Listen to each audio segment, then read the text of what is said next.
Como é a relação de trabalho entre as professoras e os professores do ensino básico do estado de São Paulo?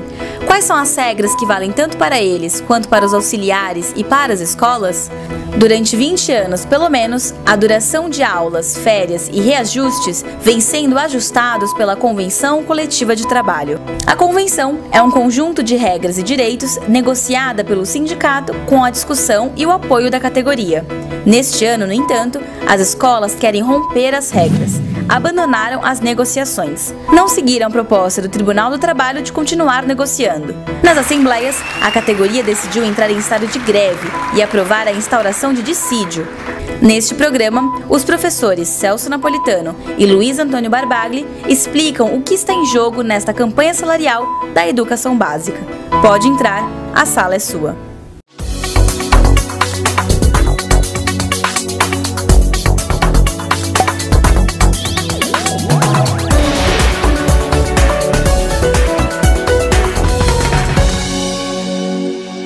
Esse é mais um Sala de Professores, que é o programa da FEPESP.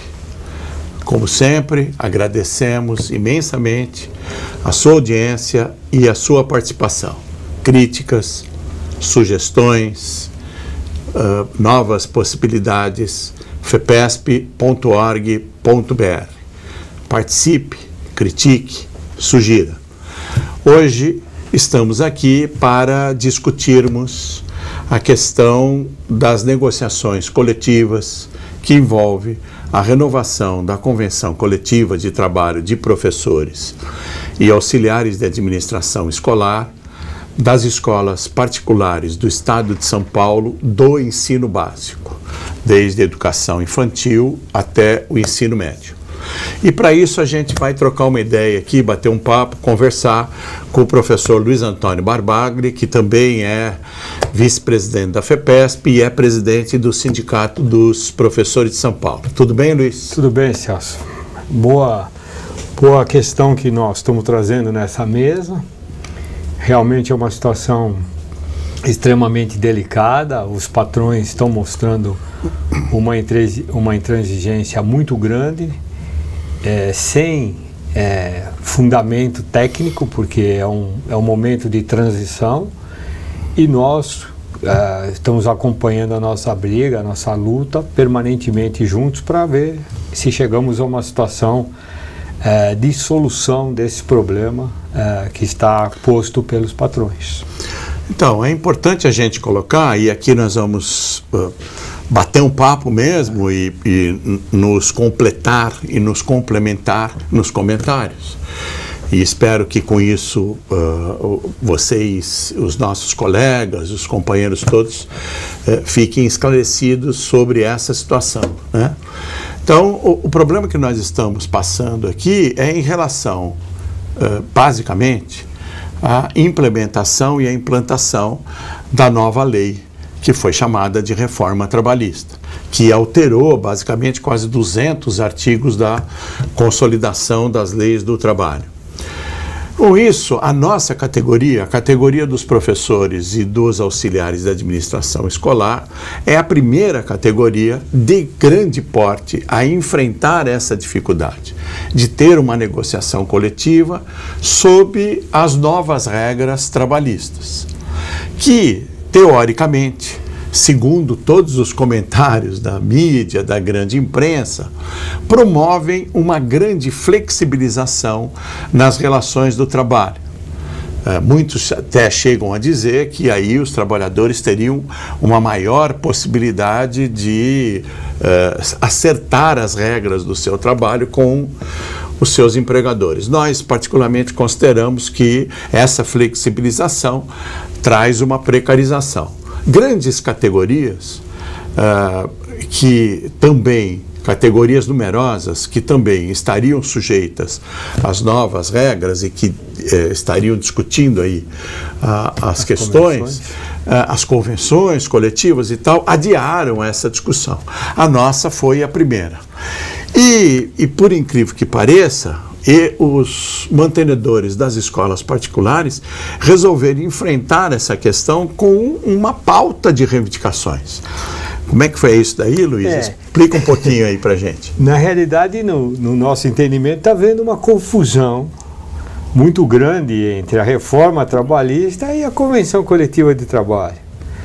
Porque a reforma trabalhista, a reforma não impede a existência da convenção coletiva. A convenção deve existir até para que depois, eventualmente, venham ser aplicados pontos da reforma. Em nenhum momento da reforma ela tirou a possibilidade da existência da convenção. E esse problema aqui está meio sem ser entendido pelos patrões. Então, nós temos que trabalhar pela convenção, sim, que é o melhor caminho, apesar de nós termos também instaurado o dissídio coletivo, que nós vamos também falar sobre esse assunto já, e, em cima disso, verificar os pontos que a reforma poderiam trazer. Ficou uma situação de que a reforma realmente acaba com todos os direitos, o que não é verdade. E os patrões estão fazendo essa convenção, essa confusão, e baseado nisso, acham que pode modificar completamente a convenção coletiva, que é uma convenção que tem sido estruturada pelo menos nos últimos 20 anos. Cada vez que ela tem um problema, esse problema é acertado hora de um lado, hora de um outro, para ela trazer uma solução mais tranquila para os professores e administradores das escolas e os proprietários das escolas. Penso que essa dúvida essa dificuldade desse entendimento está gerando toda essa questão que nós estamos colocando hoje. Então, esse ponto é muito importante de a gente colocar, porque, como você diz, existe um conjunto de regras, vamos chamar assim, um conjunto de cláusulas que regulamentam as relações de trabalho dentro da escola. Isso. Há um conjunto de 65 cláusulas que regulamentam as relações de trabalho. E esse conjunto de cláusulas não foi outorgado, não foi imposto por ninguém. Ele foi negociado, discutido ao longo do tempo. Então são mais que 20 anos de relações que estão sendo aprimoradas. Então, nos parece aqui que é um pouco demais a classe patronal, principalmente os responsáveis pelos sindicatos patronais aí, dizerem que agora chegou a hora de modificar essas relações. Porque se fosse alguma coisa imposta, uma lei injusta, ou uma determinação legal da cabeça de um juiz ou de um conjunto de juízes, tudo bem. Mas isso foi discutido e estruturado e realmente traz toda a tranquilidade, tanto para o grupo de alunos e pais, como para o grupo de trabalhadores, professores e administradores, tanto para o grupo de mantenedores. Não se tem notícia de escola que tenha tido problema econômico exatamente por ter que cumprir a convenção coletiva, muito pelo contrário. Aliás, a convenção coletiva até impõe algum tipo de barreira para que alguns aventureiros do ensino, da educação, não tentem se aventurar no mercado e aí comprometer a qualidade de ensino. Então, o que nós colocamos aqui é que esse conjunto de regramentos, esse conjunto, inclusive, contribui para que essa tranquilidade que reina entre todos os atores na questão da educação contribui para a própria qualidade de ensino. E mantém uma estabilidade na relação de trabalho, porque esse é o ponto que a gente também vai ter permanentemente trabalhado. As relações são estáveis, os patrões sabem o que tem que cumprir, os professores e administradores sabem o que tem que cumprir e avançam na negociação. E avançam no trabalho e têm uma tranquilidade para exercer suas funções. E essa questão que eles estão trazendo desta vez, de simplesmente desmontar algo que está totalmente ajustado, e nós sabemos que quando mexe uma pedra tem que mexer várias cláusulas, porque as cláusulas desestrutura todo o conjunto de regras. Desestrutura todo o conjunto de regras, ótima essa colocação. Nós sabemos disso, então, ao mexer numa questão, você tem que mexer em toda a situação, fazer toda a leitura das legislações que estão colocadas aí para avançar. É interessante aí que em nenhum momento se discute, por exemplo, o negociado sobre o legislado. O que seria? Que é exatamente isso que acontece. O que seria algo tranquilo. Porque nós fazemos a negociação e escrevemos a questão. E esse ano, por exemplo, eles estão indo em 3 cláusulas, estamos no ensino básico, com uma questão absolutamente desnecessária, que são a cláusula do recesso, a cláusula da bolsa e a cláusula da garantia semestral de salário. Para essas 3, a gente tem as explicações absolutamente tranquilas. Quando se fecha um posto de trabalho, não se fecha postos de trabalho no meio do ano letivo, então a garantia não resolve nada, se mexer. Sala de aula com filhos de professores também não tem nenhum componente que altere a qualidade da educação com filhos de professores. E por fim o recesso. Uma das alegações do recesso foi que a lei da diretriz de base exigiu 200 dias. Nós sabemos que é verdade, a lei exigiu, mas faz 21 anos que a lei exige os 200 dias. Não será em 2018 que a lei foi colocada. Está quase comemorando 22 anos, que é dezembro de 1976, de 96. Não é assim? É isso, 96. Então, é importante a gente colocar essa questão. O maior... A classe patronal, os mantenedores, o sindicato patronal está investindo contra uma série de cláusulas da convenção coletiva. E é importante a imagem que você colocou do contrato de trabalho que se estabeleceu entre os mantenedores e os trabalhadores e que foi transferido para o contrato de prestação de serviço com os pais de alunos e com os alunos. Então, há uma certa harmonia nessas relações todas. Então, é importante colocar que mexeu, como o Luiz diz, mexeu numa pedra, altera todo esse conjunto que é uma concertação que existe entre os atores todos que participam da educação. Mas esse é um assunto que eu gostaria de levantar no início do próximo bloco, sobre a questão do recesso, da garantia semestral e das bolsas de estudos oferecidos a dependentes de professores. O papo fluiu muito tranquilamente e aí o tempo também transcorreu rapidamente. Espero que você também esteja gostando dessa conversa, esteja sendo esclarecido e fique mais um pouquinho aí, porque a gente volta já já. Até já.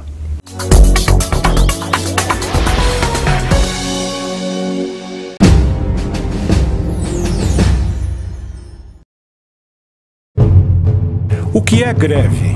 Greve é o último recurso que temos quando nos empurram contra a parede, quando não querem negociar, quando há abuso, quando querem nos explorar. E por que estamos em estado de greve? Porque os donos da escola na educação básica se recusaram a negociar, porque querem trocar nossa convenção coletiva, os seus direitos, pela reforma trabalhista. E isso não é pouco. Eles querem acabar com a sua garantia semestral de salários, querem acabar com seu recesso, querem tirar as bolsas de estudo de seus filhos, querem aumentar a duração das aulas, sem pagar mais por isso, querem fatiar suas férias, querem acabar com a multa na homologação, querem contratar temporários para dar aula no seu lugar. Sua escola pode ser boa, mas os donos de escola querem acabar com isso. O sindicato foi negociar, o sindicato fez propostas, o seu sindicato fez assembleia e os donos de escola desistiram de negociar, abandonaram a negociação e disseram um dane-se para você, para nossa convenção. O que será dos nossos direitos agora? Vai depender de nós, da nossa mobilização. Venha ao sindicato, fale com seus colegas na escola, use preto em protesto. E pare quando for chamado. O estado de greve é em legítima defesa. Vamos defender o que é nosso.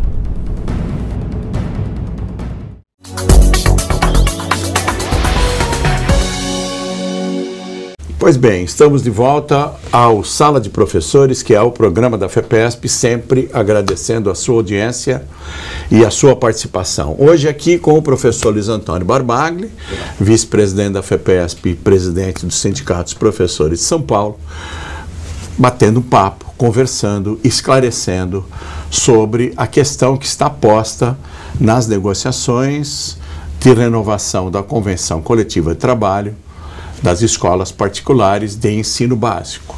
Sempre é bom lembrar, ensino básico desde a educação infantil até o ensino médio. Pois bem, no último bloco, nós estávamos conversando um pouco sobre a intransigência patronal em algumas questões e em querer, de alguma maneira, rasgar a convenção coletiva que existe há mais de 20 anos. O Luiz Antônio se referiu a 3 cláusulas que eles estão colocando muito em evidência, que são recesso, garantia semestral de salários e bolsa de estudo. É importante também colocar que essas 3 que estão colocadas como uma espécie de peça de resistência da classe patronal, estão acompanhadas por outras também que aí desregulamentam muito mais, como, por exemplo, duração de hora-aula, irredutibilidade salarial e outras coisas mais.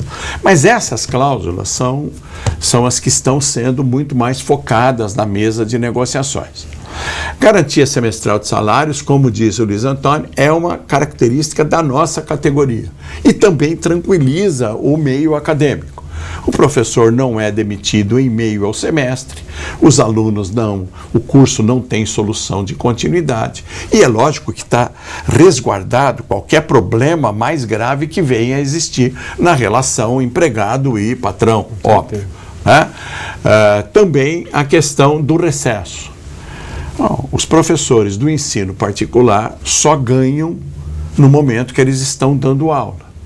Então, toda a parte de preparação, de correção de exercícios, preparação de atividades, projetos interdisciplinares são feitos fora do horário de trabalho e é importante, sem remuneração. Bom, nós temos 30 dias de férias coletivas e também a convenção coletiva nos garante 30 dias de recesso. Esses 30 dias de recesso não são férias, são tempo que o professor precisa exatamente para preparar o seu curso do ano seguinte. Porque a partir do momento que ele entra na escola, toda a sua atividade está voltada aos alunos, aos professores. A parte nós chamamos aqui até de ócio criativo, que é da preparação, da própria cultura individual do professor e a preparação das aulas, é feito no período de recesso, que geralmente é no início de ano. Tirando o período das festas natalinas, tem o quê? Mais 15 dias? Sim. 15 dias de preparação para o novo ano letivo, porque ele já entra no planejamento e já vai dar aula. E a questão de bolsas de estudos, na nossa concepção, deveria ser um orgulho para os mantenedores, claro, que os filhos dos professores e dos seus funcionários estudassem na própria escola. Aliás, é um aval para que os outros pais de alunos coloquem os filhos naquela escola. Porque se eu, como professor da escola, não posso confiar no ensino que a escola oferece, os pais também teriam como desconfiar. Então, nós sempre consideramos que isso fosse um orgulho, um motivo de satisfação para os mantenedores, que os filhos dos professores confiassem no ensino que é proporcionado por aquela escola. Então, isso, na verdade, é mais uma questão de, nós estamos considerando aqui nas nossas conversas, de uma intransigência exacerbada patronal do que propriamente uma questão de custos, né? Porque não há vestibular para ingressar numa escola de ensino médio. Bom, mas com essa intransigência toda e colocando em outras cláusulas, as negociações coletivas que começaram no final de janeiro não avançaram. E aí o que acontece? Os sindicatos que compõem a base da Federação dos Professores e, dentre eles, o próprio Sindicato dos Professores de São Paulo, ingressaram na Justiça do Trabalho instaurando o dissídio coletivo. Então, Luiz, por favor, explica um pouco essa questão e por que nós fomos levados a isso.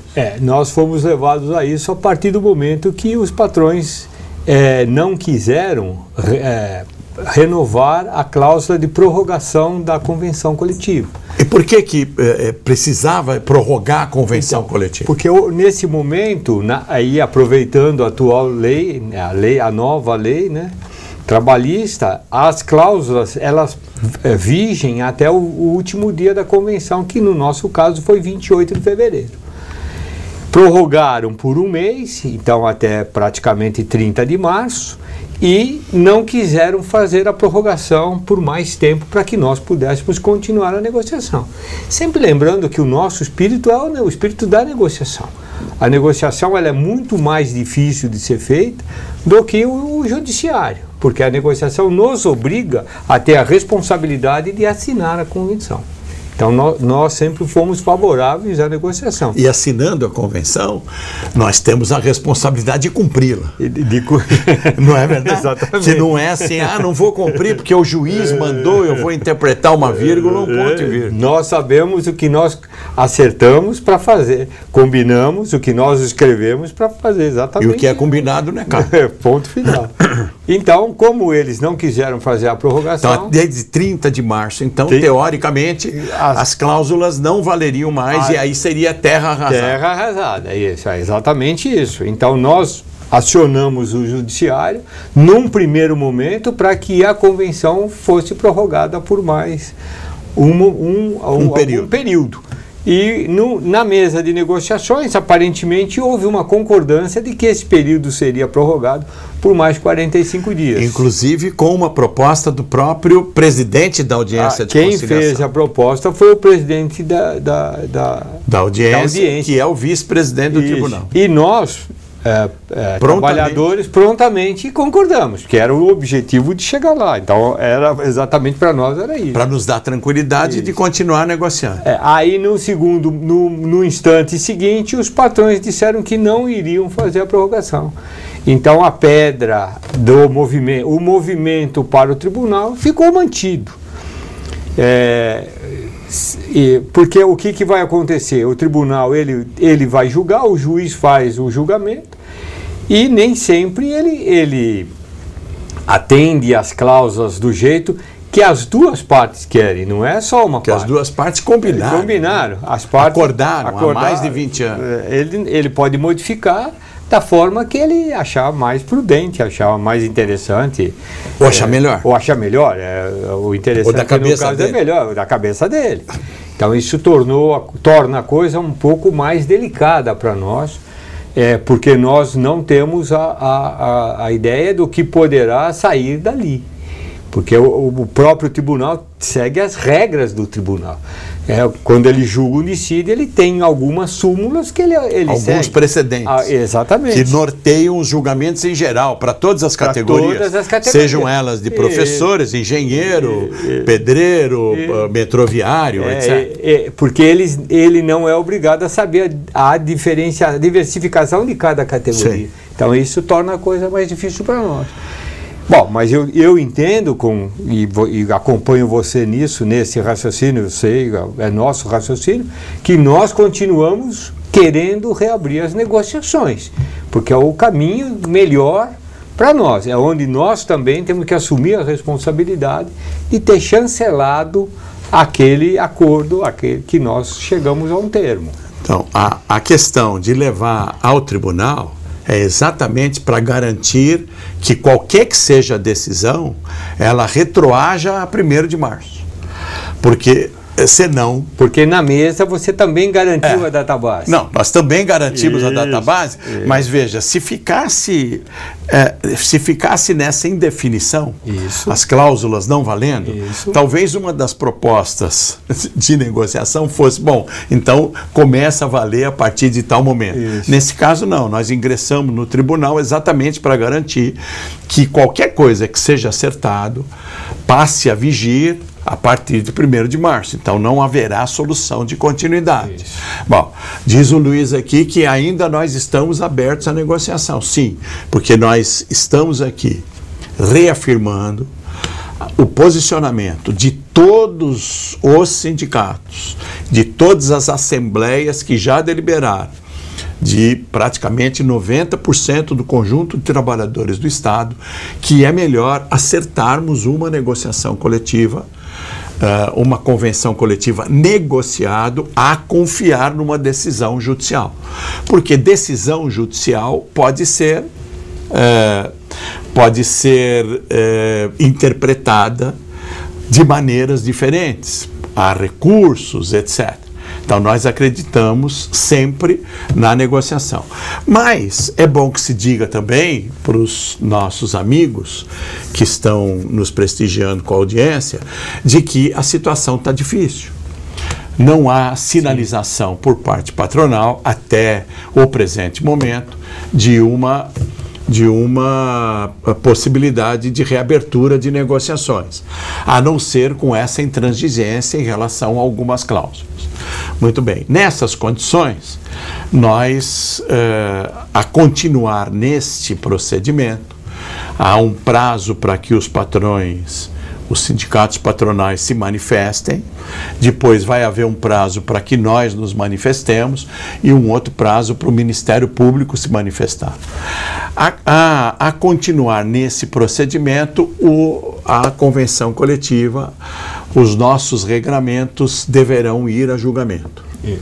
Então, neste caso, como disse o Luiz Antônio, o julgamento não é específico dos professores. O julgamento é um posicionamento do tribunal com relação a todas as categorias de trabalhadores. Lógico que, teoricamente, há uma tendência a preservar cláusulas pré-existentes, principalmente cláusulas com uma duração aí de muito mais de 20 anos. Mas também há a possibilidade dos juízes interpretarem de outra maneira, né? Para finalizar a questão, Luiz, aqui, para concluirmos essa conversa, quais são, basicamente, os posicionamentos do tribunal em relação a algumas questões específicas, duração, cláusulas, etc. O que o tribunal tem decidido a esse respeito? Eu penso que duas coisas nos pegam bastante. A primeira é a duração, porque geralmente quando nós fazemos as convenções, nós fazemos por 2 anos. Seria ótimo nesse período de transição, que até de aplicação da lei. E a segunda coisa é que o tribunal, de uma forma geral, não dá a PLR, porque a PLR ele entende que é uma negociação entre a empresa e as empresas e os trabalhadores. Geralmente nós colocamos na convenção porque abrange todos indistintamente. Penso que esses 2 pontos seriam os piores para nós. E no caso do reajuste, geralmente o tribunal se posiciona como? No caso do reajuste, geralmente ele se posiciona com o INPC, que esse ano deu para nós 1,84, e nós sempre trabalhamos com a média dos 3 índices, que deu 2,14. Então, nós também perderíamos essa questão. Num ano de inflação baixa, nós sempre achamos que seria tranquilo fazer a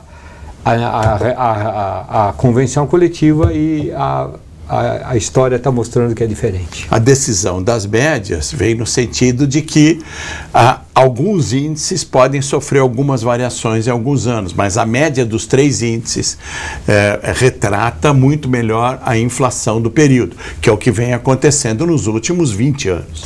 Tá bom? Então, basicamente é isso. Essas são as diferenças. Queremos reafirmar que nós estamos dispostos a reabrir as negociações, porém não a qualquer preço, né? Sempre preservando as condições mínimas de trabalho dos docentes e dos funcionários não docentes das escolas particulares do ensino básico de São Paulo. Muito obrigado, Luiz Antônio, pela sua participação. Obrigado pelo convite, foi um prazer estar aqui com você. Foi um prazer estar com o professor Luiz Antônio, e é sempre um prazer estar com você. Muito obrigado pela sua audiência, continue participando, por favor, sugerindo, criticando, fepesp.org.br, e até o próximo Sala de Professores. Até lá.